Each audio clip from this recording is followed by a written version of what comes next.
Good morning student. आज आपण राष्ट्रीय उत्पन्न या युनिट नंबर 2 मधील शेवटचा मुद्दा जो आहे त्याविषयी चर्चा करणार आहोत. हा जो मुद्दा आहे तो म्हणजे राष्ट्रीय उत्पन्नाच्या आकडेवारीचे उपयोजन म्हणजेच application of national income data. प्रत्यक्षात राष्ट्रीय उत्पन्नाच्या आकडेवारीचा वापर किंवा उपयोग कशा प्रकारे होत असतो याविषयी या लेक्चरमध्ये आज आपण चर्चा करणार आहोत. अलीकडच्या काळामध्ये आधुनिक काळात राष्ट्रीय उत्पन्नाच्या आकडेवारीला विशेष महत्त्व प्राप्त झालेले आपल्याला दिसून येते. कारण या आकडेवारीचा आधार घेऊन अर्थव्यवस्थेतील विविध आर्थिक घटकांचा, अर्थव्यवस्थेच्या आर्थिक परिस्थितीचा, स्थितीचा, विविध क्षेत्रातील परस्पर संबंधांचा, त्याचबरोबर आर्थिक स्थैर्य, आर्थिक वृद्धी, त्याचबरोबर आर्थिक समस्या इत्यादींचा अभ्यास करण्यासाठी या राष्ट्रीय उत्पन्नाच्या आकडेवारीचा उपयोग केला जात असतो. नियोजनाची उद्दिष्टे निश्चित करून ती ठराविक कालावधीत पूर्ण करण्यासाठी औद्योगिक उत्पादन वाढवणे, सरकारी धोरणांची आखणी करणे, अशा प्रकारे विविध कारणांसाठी राष्ट्रीय उत्पन्नाची आकडेवारी उपयोगी पडत असते. आधुनिक काळात उपयोजित अर्थशास्त्राला फारच महत्त्व प्राप्त झाले असल्यामुळे राष्ट्रीय उत्पन्नाच्या आकडेवारीची माहिती विविध कारणासाठी मोठ्या प्रमाणात वापरली जात असते. राष्ट्रीय उत्पन्नाच्या या आकडेवारीचा उपयोग विविध कारणासाठी केला जात असतो आणि त्यामुळे राष्ट्रीय उत्पन्नाच्या आकडेवारीचे उपयोजन म्हणजेच थोडक्यात राष्ट्रीय उत्पन्नाच्या आकडेवारीचा वापर, उपयोग कशा प्रकारे कोणकोणत्या कारणासाठी केला जात असतो याचा अभ्यास आज आपण या 2.4 मध्ये करणार आहोत. मागील लेक्चरमध्ये आपण राष्ट्रीय उत्पन्नाच्या आकडेवारीचे मापन करताना ज्या विविध प्रकारच्या अडचणी येतात त्याविषयी चर्चा केली होती. राष्ट्रीय उत्पन्नाच्या आकडेवारीचे उपयोजन विविध प्रकारे केले जात असते आणि त्यामध्ये काही प्रमुख मुद्दे जे आहेत त्याविषयी आज आपण चर्चा करणार आहोत. यामध्ये राष्ट्रीय उत्पन्नाच्या आकडेवारीचा वापर किंवा उपयोग जो होत असतो तो म्हणजे त्यामध्ये आर्थिक नियोजनासाठी या आकडेवारीचा मोठ्या प्रमाणात वापर किंवा उपयोग केला जात असतो. जलद आर्थिक विकास घडवून आणण्यासाठी जगातील विविध देशांमध्ये, त्यामध्ये साम्यवादी अर्थव्यवस्था असेल, मिश्र अर्थव्यवस्था, भांडवलशाही अर्थव्यवस्था, अशा प्रकारच्या अर्थव्यवस्थांमध्ये आर्थिक विकास साध्य करण्यासाठी नियोजनाचा अवलंब केला जात असतो किंवा स्वीकार केलेला आढळून येतो. मिश्र अर्थव्यवस्थेमध्ये, त्याचबरोबर मिश्र अर्थव्यवस्थेमध्ये, साम्यवादी अर्थव्यवस्थेमध्ये मोठ्या प्रमाणात आर्थिक नियोजनाचा अवलंब करून देशाचा आर्थिक विकास केलेला आपल्याला दिसून येतो आणि त्यामुळे आर्थिक नियोजनाच्या या नियोजनासाठी राष्ट्रीय उत्पन्नाच्या आकडेवारीचा प्रचंड प्रमाणात वापर केलेला आपल्याला दिसून येतो. अर्थव्यवस्थेतील आर्थिक साधनसामग्री संघटित करून निश्चित केलेली सामाजिक व आर्थिक उद्दिष्टे साध्य करण्यासाठी तिचा जो वापर केला जातो किंवा ज्या पद्धतीचा वापर केला जातो, जी पद्धती वापरली जाते तिला आर्थिक नियोजन असं म्हटलं जात असतं. आणि या आर्थिक नियोजनामध्ये विविध प्रकारची माहितीचा वापर केला जात असतो. त्यामध्ये राष्ट्रीय उत्पन्नाच्या आकडेवारीचा वापर महत्त्वपूर्ण ठरत असतो. आर्थिक नियोजन यशस्वी करण्यासाठी काही निश्चित उद्दिष्टे अ, निश्चित उद्दिष्टे ठेवली जातात आणि ही ठेवलेली उद्दिष्टे साध्य करण्यासाठी या राष्ट्रीय उत्पन्नाच्या आकडेवारीचा वापर केला जात असतो. उदाहरणार्थ शेती उत्पादनात वाढ घडवून आणणे, औद्योगिक उत्पादन वाढवणे, लघु उद्योगातील उत्पादनात वाढ करणे, राष्ट्रीय उत्पन्नात वाढ घडवून आणणे, देशाचा आर्थिक वृद्धी दर वाढवणे, अशा प्रकारची आर्थिक उद्दिष्टे निश्चित करून त्या ठरवलेल्या उद्दिष्टे गाठण्यासाठी आर्थिक नियोजन केले जात असते आणि या आर्थिक नियोजनासाठी राष्ट्रीय उत्पन्नाच्या आकडेवारीचा आधार घेऊन विविध क्षेत्रातील अर्थव्यवस्थेतील सापेक्ष स्थान समजत असते. म्हणजेच विविध क्षेत्रामध्ये ज्या काही समस्या आहेत किंवा जी निश्चित केलेली उद्दिष्टे आहेत ती साध्य करण्यासाठी या राष्ट्रीय उत्पन्नाच्या आकडेवारीचा वापर केला जात असतो. उत्पन्न पद्धतीनुसार जर राष्ट्रीय उत्पन्नाचे मापन केले असेल तर कोणत्या क्षेत्राला उत्पन्नाचा किती हिस्सा मिळतो हे समजते. त्याचबरोबर क्षेत्रीय समतोलनाच्या उद्दिष्टासाठी राष्ट्रीय उत्पन्नाच्या आकडेवारीचा वापर केलेला आपल्याला दिसून येतो. कोणता प्रदेश किंवा एखादा क्षेत्र मागासलेला आहे याचे सर्वेक्षण केले जाते आणि त्याद्वारे उपलब्ध झालेल्या आकडेवारीच्या साहाय्याने आर्थिक नियोजनाची आखणी करणे सरकारला शक्य होत असते. त्याचबरोबर राष्ट्रीय उत्पन्नाच्या आकडेवारीवरून राष्ट्रीय उत्पन्नात विविध क्षेत्रांचे सापेक्ष महत्त्व काय आहे, राष्ट्रीय उत्पन्न वाढीचा कल कसा होता आणि सद्यस्थितीत तो कसा आहे, विविध क्षेत्रांच्या विकासासाठी किती भांडवल गुंतवणूक आवश्यक आहे, त्याचबरोबर विभागीय असमतोल दूर करण्यासाठी कोणत्या भागात किती गुंतवणूक करणे आवश्यक आहे इत्यादी स्वरूपाची माहिती राष्ट्रीय उत्पन्नाच्या आकडेवारीवरून मिळत असते. आणि म्हणून आर्थिक नियोजनामध्ये राष्ट्रीय उत्पन्नाच्या आकडेवारीचा मोठ्या प्रमाणात उपयोग केलेला आपल्याला दिसून येतो. त्याचबरोबर राष्ट्रीय उत्पन्नाच्या आकडेवारीवरून आर्थिक नियोजनाचे यश अपयशाचे मोजमाप करता येते. म्हणजे आर्थिक नियोजन यशस्वी झाले आहे किंवा नाही याचे मोजमाप करता येते. आणि राष्ट्रीय उत्पन्नात त्याचबरोबर नियोजन काळामध्ये सार्वजनिक क्षेत्रातील गुंतवणूक खर्च व खाजगी क्षेत्रातील गुंतवणूक खर्च यांची तुलना करता येत असते. तसेच मूलभूत उद्योगामुळे राष्ट्रीय उत्पन्नात किती वाढ झाली, भांडवली वस्तू आणि उपभोग्य वस्तूंचे उत्पादन किती वाढले, भांडवली गुंतवणुकीवर अपेक्षित लाभ दर काय राहिला, खाजगी क्षेत्रातला राष्ट्रीय उत्पन्नातील किती हिस्सा प्राप्त झालेला आहे, अशा प्रकारेची माहिती किंवा याबाबतची माहिती राष्ट्रीय उत्पन्नाच्या आकडेवारीवरून मिळत असते. तसेच एकूण गुंतवणुकीमुळे राष्ट्रीय रोजगार पातळीमध्ये किती वाढ झालेली आहे आणि नियोजनावरील खर्चामुळे भाववाढ किती प्रमाणात झाली याचीही माहिती मिळत असते. अशा प्रकारे राष्ट्रीय उत्पन्नाच्या आकडेवारीचा वापर आर्थिक नियोजनामध्ये केलेला आपल्याला दिसून येत असतो. थोडक्यात आर्थिक नियोजन हे सर्व आर्थिक समस्या सोडवण्याचे एक प्रभावी साधन असते. नियोजनाची आखणी करणे, अंमलबजावणी करणे, त्याच्या यश अपयशाचे मूल्यमापन करणे यासाठी राष्ट्रीय उत्पन्नाची आकडेवारी उपयुक्त ठरत असलेली आपल्याला दिसून येते. अशा प्रकारे हा पहिल्या मुद्द्यामध्ये राष्ट्रीय उत्पन्नाच्या आकडेवारीचा वापर हा आर्थिक नियोजनामध्ये मोठ्या प्रमाणात केला जात असलेला आपल्याला दिसून येतो.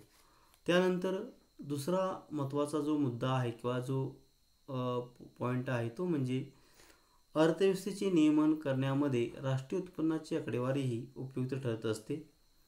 सनातनवादी आर्थिक विचारवंत आणि व्यापारवादी आर्थिक विचारवंत यांनी मुक्त बाजार व्यवस्थेचा स्वीकार केला होता किंवा त्याचा पुरस्कार केलेला आपल्याला दिसून येतो.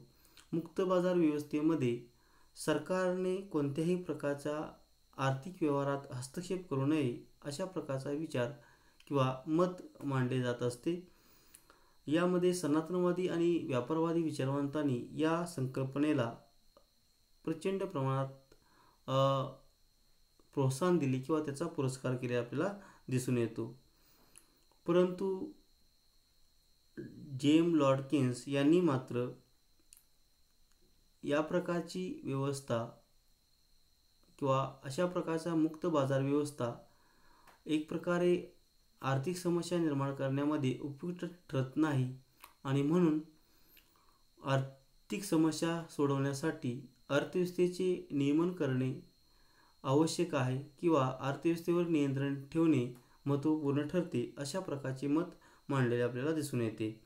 अर्थव्यवस्थेत पूर्ण रोजगार प्राप्त करणे, आर्थिक समस्या सोडवणे, आर्थिक उद्दिष्टे गाठणे यासाठी सरकारकडून अर्थव्यवस्थेचे नियमन आणि नियंत्रण करणे आवश्यक आहे, अशा प्रकारचे मत लॉर्ड जेम्स केन्स यांनी मांडलेले आपल्याला दिसून येते. आर्थिक नियोजनातही नियंत्रणे आणि नियमन यांना अनन्यसाधारण महत्त्व असलेले आपल्याला दिसून येते. यामध्ये राष्ट्रीय उत्पन्नाच्या आकडेवारीवरून कोणाकडून किती उत्पादन होते हे समजत असते. त्यावरून एखाद्या क्षेत्रामध्ये एखाद्या गटाची किंवा एखाद्या उद्योगसंस्थेची मक्तेदारी निर्माण झाल्याची दिसून आल्यास सरकारला त्या मक्तेदारीवर नियमन व नियंत्रण ठेवण्यासाठी उपाय योजावे लागत असतात आणि त्यानुसार त्याची अंमलबजावणी करावी लागत असते.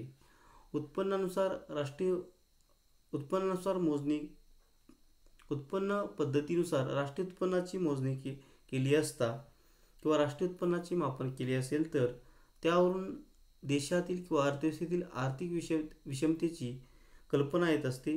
अशा परिस्थितीत श्रीमंत वर्ग आणि गरीब वर्ग यांच्यामधील दरी जी आहे, तफावत जी आहे ती कमी करण्यासाठी आणि गरिबांची गरिबी दूर करण्यासाठी राष्ट्रीय उत्पन्नाची आकडेवारी उपयुक्त ठरत असलेली आपल्याला दिसून येते. वास्तव राष्ट्रीय उत्पन्नातील उत्पन्नापेक्षा पैशातील राष्ट्रीय उत्पन्न जास्त वाढल्यास देशामध्ये भाववाढ घडून येत असते आणि ही भाववाढ रोखण्यासाठी किंवा त्यावर उपाययोजना करण्यासाठी राष्ट्रीय उत्पन्नाच्या आकडेवारीचा वापर होत असतो आणि त्यामध्ये अर्थव्यवस्थेचे नियमन आणि नियंत्रण करणे आवश्यक ठरते. त्याचबरोबर आर्थिक विकासामध्ये असमतोल निर्माण झाल्याचे लक्षात आल्यास सरकारकडून त्या दृष्टिकोनातून उपाययोजना करता येत असतात किंवा धोरणे आखता येत असतात आणि विविध क्षेत्रांसाठी किंवा विविध प्रदेशासाठी तशा आर्थिक नियोजन करून आर्थिक विकासातील असमतोल दूर करता येत असतो. अशा प्रकारे राष्ट्रीय उत्पन्नाच्या आकडेवारीचा उपयोग अर्थव्यवस्थेचे नियमन आणि नियंत्रण करण्यासाठी केला जात असतो आणि यासाठी राष्ट्रीय उत्पन्नाची आकडेवारी उपयुक्त ठरत असते आपल्याला दिसून येते. त्यानंतर पुढचा जो मुद्दा आहे तो म्हणजे राष्ट्रीय उत्पन्नाचे विभाजन कशा प्रकारे झालेले आहे हे समजण्यासाठी राष्ट्रीय उत्पन्नाची आकडेवारी उपयुक्त ठरत असते. देशाचे राष्ट्रीय उत्पन्न, दरडोई उत्पन्न किती आहे हे माहीत असणे जेवढे महत्त्वपूर्ण आहे तेवढेच महत्त्वपूर्ण राष्ट्रीय उत्पन्नाच्या विभाजनाला असलेले आपल्याला दिसून येते. उत्पादन आणि विभाजनाची प्रक्रिया ही एकाच वेळी चालू असते. राष्ट्रीय उत्पन्नाच्या चक्राकार प्रवाहामधून आपण हे समजून घेतले आहे की राष्ट्रीय उत्पादनाची निर्मिती किंवा उत्पादन निर्मिती आणि विभाजन हे एकाच वेळी अर्थव्यवस्थेमध्ये चालू असते. भूमी, श्रम, भांडवल आणि संयोजक या 4 उत्पादन घटकामध्ये राष्ट्रीय उत्पन्नाचे विभाजन होत असते आणि हे विभाजन कशा प्रकारे झालेले आहे याचा अभ्यास राष्ट्रीय उत्पन्नाच्या आकडेवारीवरून सहजपणे करता येत असतो. उत्पादन घटकातील प्रत्येक घटकाला त्याच्या कार्याचा योग्य मोबदला मिळाला आहे का नाही किंवा याचा अभ्यास राष्ट्रीय उत्पन्नाच्या आकडेवारीवरून करता येत असतो. मुक्त भांडवलशाही अर्थव्यवस्थेमध्ये सधन गटाकडून म्हणजे श्रीमंत वर्गाकडून किंवा भांडवलदार वर्गाकडून सर्वसामान्य वर्गाची पिळवणूक होत असते आणि त्यामुळे आर्थिक विषमता निर्माण होत असते. अशा वेळी सरकारला आर्थिक विषमता निर्माण जी झालेली आहे ती कमी करण्यासाठी राष्ट्रीय उत्पन्नाच्या आकडेवारीचा वापर आकडेवारीची माहिती उपयुक्त ठरत असते. त्या दृष्टिकोनातून सरकार योग्य ती धोरणे किंवा उपाययोजना आखू शकते. त्याचबरोबर राष्ट्रीय उत्पन्नाच्या आकडेवारीवरून विभाजनाची वास्तव परिस्थिती कशी आहे हे लक्षात येते असते. आर्थिक विषमतेची कल्पना येत असते. राष्ट्रीय उत्पन्नाच्या आकडेवारीवरून राष्ट्रीय उत्पन्न किती प्रमाणात कोणाला मिळते, म्हणजेच कोणत्या घटकाला किती राष्ट्रीय उत्पन्नाचा हिस्सा प्राप्त होतो याची माहिती मिळत असते. अशा प्रकारे राष्ट्रीय उत्पन्नाच्या आकडेवारीवरून देशामधील राष्ट्रीय उत्पन्नाचे विभाजन विविध वर्गामध्ये कशा प्रकारे झालेले आहे याची माहिती किंवा यासाठी राष्ट्रीय उत्पन्नाची आकडेवारी उपयुक्त ठरत असलेली आपल्याला दिसून येते. त्यानंतर पुढचा जो मुद्दा आहे तो म्हणजे राष्ट्रीय उत्पन्नाच्या आकडेवारीचा अभ्यास करून आपण देशाच्या आर्थिक वृद्धीचा किंवा आर्थिक विकासाचा अभ्यास आपल्याला करता येत असतो. विकसनशील अर्थव्यवस्थेमध्ये दीर्घकाळात राष्ट्रीय उत्पन्नात वाढ घडवून आणणे म्हणजे आर्थिक वृद्धी होय. अशा प्रकारे आर्थिक वृद्धीची व्याख्या केली जात असते. आर्थिक वृद्धी हे आर्थिक विकासाचे फलित असते. आर्थिक वृद्धीद्वारे देशात परिवर्तन घडून येत असते. कोणत्याही देशातील समाजाची किंवा लोकांची जी धडपड असते ती आर्थिक विकासासाठी चाललेली असते. वास्तव दरडोई उत्पन्नातील वाढ हा आर्थिक विकासाचा एक प्रकारचा मापदंड समजला जात असतो. दरडोई उत्पन्न हे राष्ट्रीय उत्पन्नावर अवलंबून असते. वास्तव राष्ट्रीय उत्पन्नात सातत्याने वाढ घडून येणे म्हणजे आर्थिक विकास होय. म्हणून देशाचा आर्थिक विकास किती प्रमाणात झाला आहे, आर्थिक वृद्धीचा दर किती आहे हे समजण्यासाठी राष्ट्रीय उत्पन्नाची संकल्पना उपयोगी ठरत असते आपल्याला दिसून येते. राष्ट्रीय उत्पन्नात वाढ झाल्यास दरडोई उत्पन्नात वाढ होऊन समाजाचे आणि देशातील नागरिकांचे राहणीमान वाढते. लोकांच्या अन्न, वस्त्र, निवारा, शिक्षण व इतर आवश्यक गरजा पूर्ण होऊन त्यांचे जीवनमान सुधारते. त्यामुळे मानवी विकासाचा निर्देशांक उंचावतो. श्रमिकांची कार्यक्षमता वाढते. लोकांचे उत्पन्न वाढून गुंतवणुकीत वाढ होते आणि नवीन यंत्रसामग्री आणि तंत्रज्ञानाचा अवलंब केला जातो. थोडक्यात लोकांचे आर्थिक कल्याण साध्य होऊन समाजाचे आणि लोकांचे जीवन सुखमय बनत असते.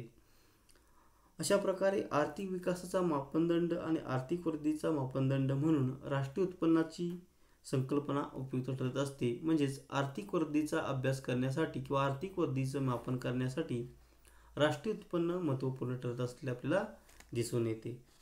त्यानंतर जो महत्त्वपूर्ण मुद्दा जो आहे तो म्हणजे राष्ट्रीय उत्पन्नाचे सल कालानुसार तुलना करण्यासाठी राष्ट्रीय उत्पन्नाच्या आकडेवारीचा वापर होत असतो किंवा राष्ट्रीय उत्पन्नाची आकडेवारी उपयुक्त ठरत असते. एखाद्या राष्ट्रात दीर्घकाळामध्ये राष्ट्रीय उत्पन्नात होणारी सातत्यपूर्ण वाढ म्हणजे सातत्यपूर्ण वाढ हा राष्ट्रीय उत्पन्नाच्या आर्थिक विकासाचा एक प्रकारचा मापदंड समजला जातो. आर्थिक विकासाचे मापन करण्यासाठी वास्तव दरडोई उत्पन्न होणारी वाढ विचारात घेतली जात असते. म्हणजे विशिष्ट काळामध्ये देशातील दरडोई उत्पन्नात किती वाढ झाली आहे यासाठी राष्ट्रीय उत्पन्नाची आकडेवारी उपयुक्त ठरत असते. त्याचबरोबर जगातील विविध देशांमधील राष्ट्रीय उत्पन्नाचा आकडेवारीचा अभ्यास विचारात घेऊन जगातील विविध देशातील राष्ट्रीय उत्पन्नामध्ये किती प्रमाणात वाढ झाली आहे यासाठी राष्ट्रीय उत्पन्नाच्या आकडेवारीचा वापर केला जात असतो. देशातील राष्ट्रीय उत्पन्नाच्या दृष्टीने जगातील इतर राष्ट्रांच्या तुलनेत आपण कुठे आहोत याची माहिती या राष्ट्रीय उत्पन्नाच्या आकडेवारीवरून मिळत असते. म्हणजेच स्थळानुसार किंवा विशिष्ट ठिकाणानुसार तुलना करण्यासाठी राष्ट्रीय उत्पन्नाची आकडेवारी उपयुक्त ठरत असते आपल्याला दिसून येत असते. आंतरराष्ट्रीय पातळीवर ज्या विविध आंतरराष्ट्रीय संस्था आहेत यामध्ये जागतिक बँक, नाणेनिधी इत्यादी संस्थांना विविध राष्ट्रांचे उत्पन्न, दरडोई उत्पन्न व त्यावरून राष्ट्रीय मानवी विकासाचा निर्देशांक याबाबतची आकडेवारी प्रसिद्ध करण्यासाठी राष्ट्रीय उत्पन्नाच्या आकडेवारीचा वापर केला जात असतो आणि ती राष्ट्रीय उत्पन्नाची आकडेवारी उपयुक्त ठरत असते. विविध राष्ट्रांच्या प्रगतीची तुलना करण्यासाठी राष्ट्रीय उत्पन्नाची आकडेवारी उपयुक्त ठरते.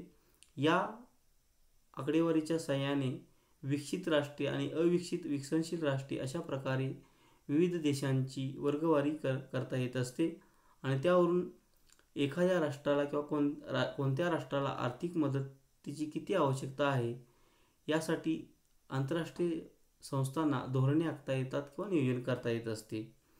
त्याचबरोबर राष्ट्रीय उत्पन्नाची आकडेवारी काळानुसार मांडली असेल तर, म्हणजेच वेळेचा किंवा काळाचा विचार केला असेल तर त्यामध्ये काळानुसार तुलना करण्यासाठी राष्ट्रीय उत्पन्नाची आकडेवारी उपयुक्त ठरत असते. म्हणजेच मागील काही वर्षातील राष्ट्रीय उत्पन्नाच्या आकडेवारीचा विचार करून चालू वर्षामध्ये राष्ट्रीय उत्पन्नात किती वाढ किंवा बदल झाला आहे हे अभ्यासता येत असते. आणि अशा प्रकारे काळानुसार राष्ट्रीय उत्पन्नाचा अभ्यास करण्यासाठी या राष्ट्रीय उत्पन्नाच्या आकडेवारीचा उपयोग झालेला आपल्याला दिसून येतो किंवा उपयोग केला जात असतो. अशा प्रकारे राष्ट्रीय उत्पन्नाच्या या टॉपिकमध्ये किंवा युनिटमध्ये राष्ट्रीय उत्पन्नाच्या आकडेवारीचा वापर प्रत्यक्ष व्यवहारात किंवा विविध क्षेत्रामध्ये कशा प्रकारे होतो याविषयी आज आपण या लेक्चरमध्ये चर्चा केली. या ठिकाणी आज आपला हा जो दुसरा 2 नंबरचे युनिट आहे, युनिट नंबर 2 राष्ट्रीय उत्पन्न, हे समाप्त झालेले आहे. पुढील लेक्चरमध्ये आपण युनिट नंबर 3 व्हॅल्यू ऑफ मनी, पैशाचे मूल्य याविषयी चर्चा करणार आहोत.